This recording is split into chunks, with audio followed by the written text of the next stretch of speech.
On this edition of Lexington Now, Pet Preparedness, Truck-a-palooza, and summer classics at the Kentucky Theater.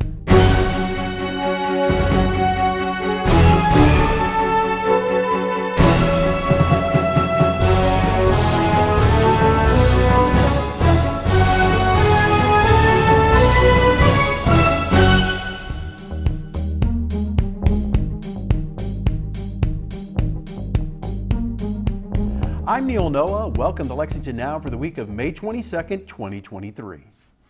People often think of pets as helping to provide a sense of security, but these same pets need protection too. June is Pet Preparedness Month. Here's what to know.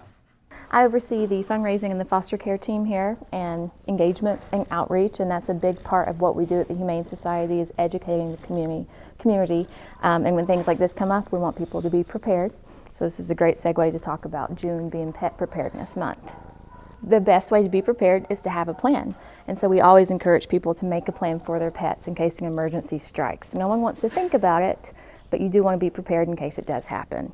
First and foremost, dogs and cats, you want them to have be licensed, so they have their city license and their tags on their collars.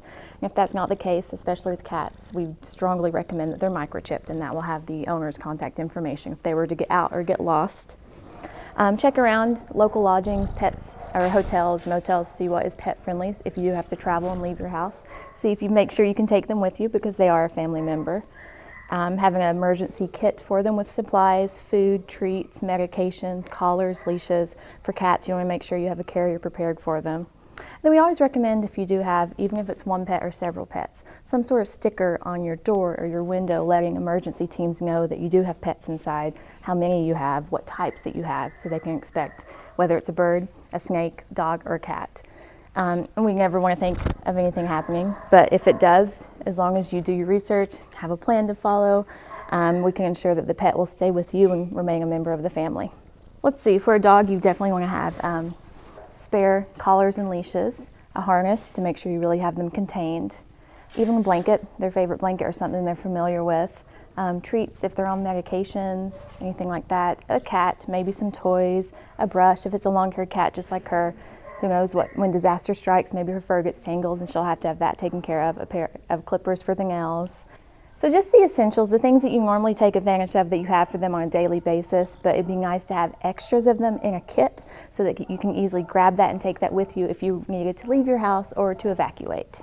And this is Mona, M-O-N-A. She's only a year old, so she's a small little girl, but she's probably full grown, and she's been available for adoption since last week. And I'm very surprised because I feel like the first day that she would be on the floor, she would go quickly. So she's been here since the 1st of May. Where we are, you can hear the dogs barking. It's very loud, it's overwhelming. She doesn't seem to be fazed. I think this is a great advertisement for someone looking for a very chill, laid-back cat. She's been in my arms going on 15 minutes now, and she hasn't tried to jump down. We have a lot, and this has been the same thing we've said over the last 6 months. We have a lot of dogs, and we have a lot of big dogs. And that's why we always encourage people, if they can't adopt or volunteer or foster, please donate to us, because it does take more, and it does take more resources to take care of these big dogs, you know. Medications, they need larger doses. Food, they eat more of that. So there seems to be an adult dog, not really a problem, but just across the country, we're seeing more adult dogs, bigger dogs, staying in shelters longer. The kittens and the puppies, they get adopted very quickly.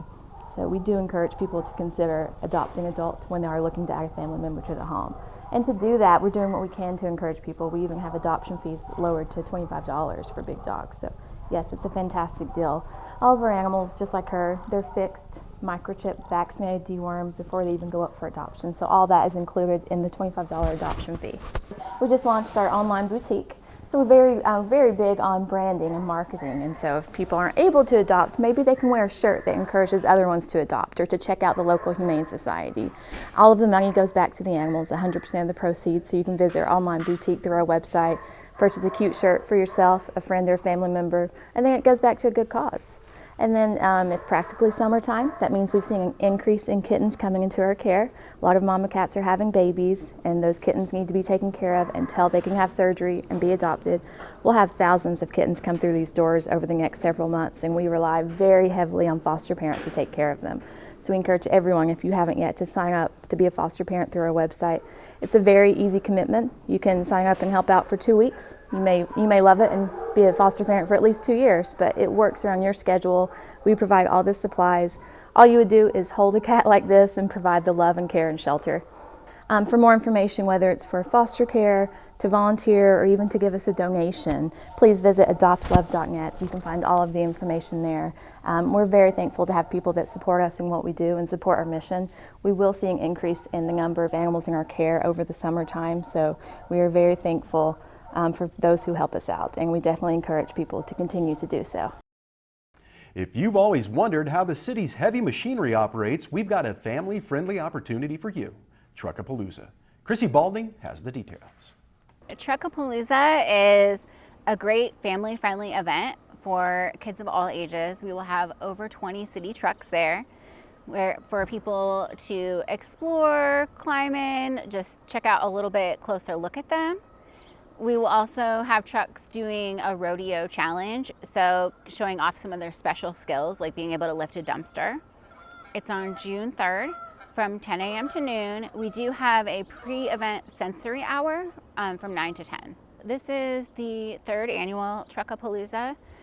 It's really an opportunity for residents to come check out the trucks and see what the city does. They probably certainly they see waste management trucks driving down their street, maybe some of our urban forestry trucks, but just to get a closer look and see what they do and talk to the drivers. Children are so excited to come check out the trucks, honk the horns, climb in that driver's seat.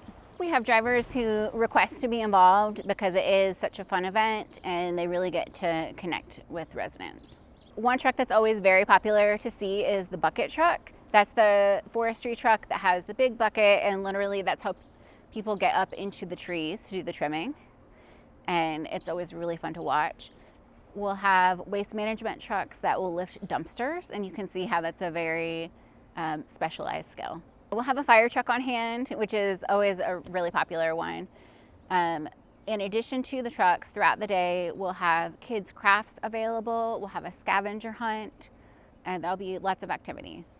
The knuckle boom is another one that's there, which is the truck that has the big arm to pick up sticks and branches, so that will be available. Traffic engineering has a practice traffic signal that you can kind of see how it actually works up close. We will have 3 trucks performing in the skills challenge, but those will be, just one of each type of truck. So what they've done in the past is, lift dumpsters, actually get a basketball and try to get it through the hoop, and just go up high in the bucket truck. The Truck-a-palooza is at 1631 Old Frankfort Pike. It's the old landfill pad. There will be lots and lots of parking available, as well as ADA parking. It is free. We will have a couple of food trucks there. We'll have breakfast food trucks since it is in the morning. 9 o'clock will be the pre-event sensory hour. That is for children who have autism or other sensory processing issues and don't like the loud noises, so that will be a quiet hour. Something we're bringing back this year for the first time in a while is our Public Works Sandbox, where we have miniature replicas of these trucks and kids can play with that. A chalk art space, so there'll be all kinds of great things to do. LexingtonKY.gov/Truck-a-palooza. When we come back, we'll tell you about the Kentucky Theater's Summer Classics.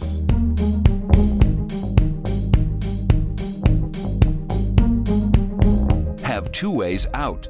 When fire strikes, deadly smoke can fill your home within minutes. That's why the USFA wants you to plan and practice home fire drills. Draw a map of each level of your home showing all doors and windows. Discuss the map with everyone who lives with you. Practice your home fire drill at least twice a year. Make sure all doors and windows that lead outside open easily. Push the smoke alarm button to start the drill. Try feeling your way in the dark or with your eyes closed. Have at least 2 ways out of every room. If your first way out is blocked by fire or smoke, you can use your second way out. If there is smoke, get low and go. Crawl quickly under the smoke to your nearest exit. Close doors behind you and gather at a pre-planned outside meeting place where first responders can see you. Call 911. Remember, get out and stay out. Never go back inside for people, pets, or things. Welcome back to Lexington Now. The Kentucky Theater is rolling out its Summer Classics lineup, and it's sure to have something for everyone. Hayward Wilkerson fills us in. I'm Hayward Wilkerson. I'm the director of the Kentucky Theater. We've got a lot going on here, starting later this month and into the summer. First, for more than 30 years, the Kentucky Theater every summer has done a Summer Classics film series. It's one of our fan favorites. Long before I became the director of the theater, I never missed a Summer Classics film. They're typically classic films that go back from the 30s up till the 90s now. I'm at an age where, for me, 40s films, classic films mean 1940s, but we realize for a lot of younger folks, Ferris Bueller is a classic film, and so we try to cater to everybody. This year, for our poster, we did a poster that's kind of inspired by Vertigo, and if folks know the Vertigo poster, there's a silhouette of a falling figure. Well, taking that as our departure, we have done a silhouette that represents every single film, 15 films. And for now, until about April 25th, I believe, you have a chance to win a free pass to the entire Summer Classic series, which is about a $100 value. All you have to do is guess every one of those films and email us at info@kentuckytheater.org, and you have a chance to win. It's hard, I'll be honest with you, it's pretty tough. What I'm seeing now is people are getting about 10 right. And some of them are tough. It doesn't mean you have to be an expert on film. There's a few that could be a couple of films. The other thing we're doing is new to us, and we're calling it Freaky Fridays, and it is, I describe it as midnight movies for people who can't stay up that late anymore. And it is a really, really wide selection of films. It ranges from Zardoz, which is the weirdest Sean Connery movie you will ever see in your life. This is not Sean Connery, you know, James Bond. This is Sean Connery in like a little Speedo and a bandolier of bullets in some very futuristic, odd sci-fi film. We're doing that. We're doing Koyaanisqatsi, which is an extraordinary, almost film essay that would have played here 20 or 30 years ago. People are very excited to see it. It's not been on the big screen in decades. We're doing Double Team, which is Jean-Claude Van Damme and Dennis Rodman. So it's from Koyaanisqatsi, which is an extremely beautiful film, to Dennis Rodman, to Gummo, which filmmakers may know it is weird film, very dark film. So it's a little bit of, if you're a cult film lover or a real art film lover, there is something for everybody. It's going to be 10 o'clock. Once a month on a Friday. And one of the reasons we did it is folks know we do Rocky Horror. We're the home of the Rocky Horror Picture Show. And the folks that do the shadow cast for Rocky Horror, they're very dedicated. So once a month they're here rehearsing late at night. And so I'm usually here late at night. And we thought, well, let's do something while we're sitting here. And we thought, all right, let's start this kind of cult film series that in many ways harkens back to the Kentucky Theater of the 70s when every weekend there was a midnight movie. I just can't stay up that late. So 10 o'clock Friday, it's all on our website, Freaky Fridays. We have a pretty cool poster. People ask us all the time, could you redo the calendar? Well, we can't redo the calendar for everything because just the nature of how films come to us is different. We can't plan that out that far. But Freaky Fridays, we based on one of our old calendars, and we will have a pretty cool little calendar for Freaky Fridays that people can pick up here at the theater. So there's a lot going on here, a lot of fun. We're hoping to see people come down for Freaky Fridays and take part in our Summer Classics contest, win a free pass, and we will announce the Summer Classics April 25th, more or less. We pay a lot of attention to what people suggest. So I get emails every day. Would you think about this film? Would you think about that film? And we can't do everything, but we really try and we keep a list. And then all of us, our entire team, our staff, and the chair of our board will come up with suggestions. And the chair of our board is quite a meticulous person, and we'll do an Excel spreadsheet, and then we vote on this short list of Summer Classics films. We try to do a couple of criteria. So one, we try to do classics, as I said, that go from the 40s to the 90s, so there's something for everybody. And we try to get a variety of genres. I mean, for 30 years, we've always done a Hitchcock film. We almost always do kind of a film noir. We'll usually do a musical, maybe a mystery, usually a Western, just to help everybody out. We didn't squeeze a Western in this year. So when you see the gun on the gun silhouette, it's not a Western. Can't tell you what it is. So that's how we go about doing that. Now with Freaky Fridays, we're really lucky that our film coordinator, very young guy, but an encyclopedic knowledge of film, and especially offbeat kind of cult film. So 3 of us on staff sat down and said, let's pick a variety of films that, feel kind of culty, that might appeal to people that like cult films you don't see normally. And again, it's a long list and a lot of friendly debate back and forth about what to show, but trying to get a bit of a variety in there of just almost B movies, almost movies that are so bad they're good, and then some really beautiful art house stuff, but that is pretty weird. So for example, we're showing Tetsuo the Iron Man, which is the weirdest Japanese film I've ever seen, but it's beautiful. And then we're going all the way back to 1929, maybe, to show Chien Andalou, which is a Louis Buñuel film, amazing filmmaker, a groundbreaking filmmaker, but a very, very odd film for a modern audience. And so again, we try to get really eclectic and have a little bit of something for everybody. The easiest thing to do is to go to our website, KentuckyTheater.org, and the only thing that's a little confusing is that we spell it all out. It's Kentucky Theater spelled out, and it's R-E, not E-R. Though, pretty sure if you do ER, it'll reroute you. We do have a newsletter, and you can go to our website and sign up for a newsletter. It's fun. We put a lot of work into it. We try to keep it, light and kind of funny, so it's also a great way to get info. But I know some people don't like their inbox filled up with newsletters. You easily unsubscribe. But the easiest thing, KentuckyTheater.org.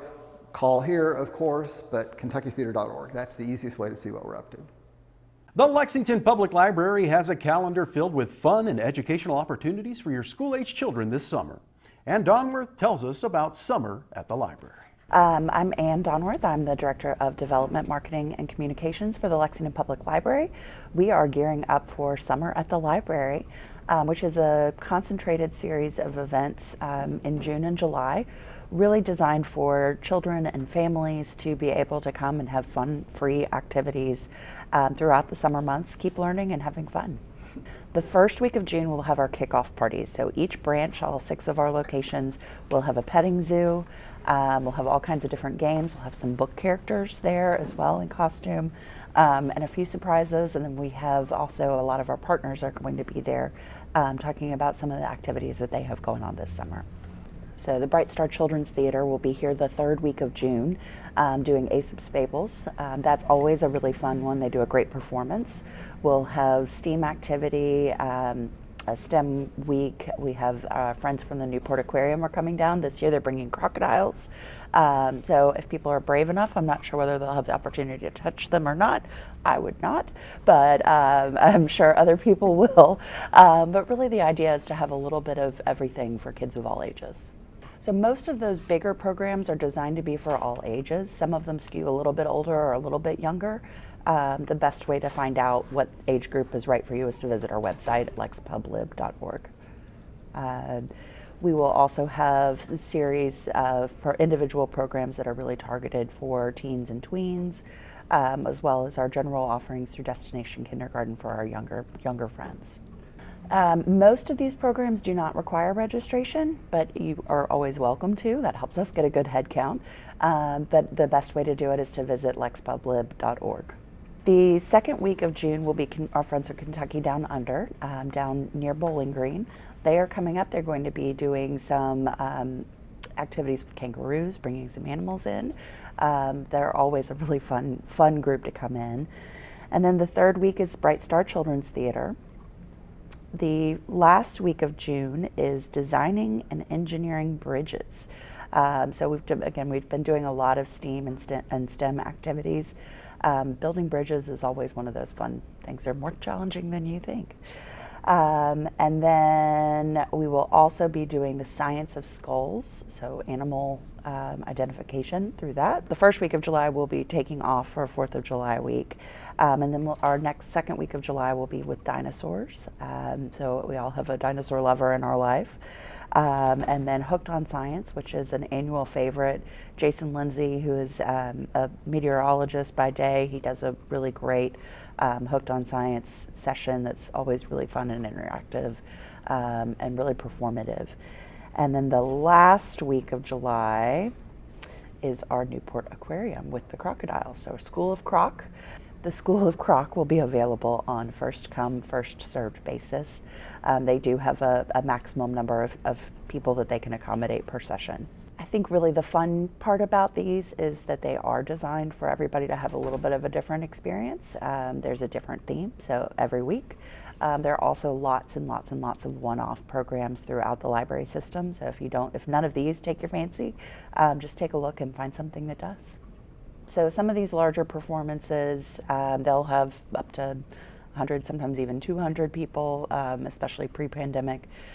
We do expect our first week with the petting zoos, that will be inside and outside. It never feels super crowded, but there's a big audience that comes. So it's fun to bring all your friends and your family, and lots of fun for all ages. We hope that you will come join us this summer for our Summer at the Library. Come visit us at lexpublib.org to find more. We've got another busy week on Lex TV, and you can catch the live gavel-to-gavel action right here or on our website. And remember, for the most accurate and up-to-date information on all city business, check out our website at lexingtonky.gov. Here's this week's meeting schedule.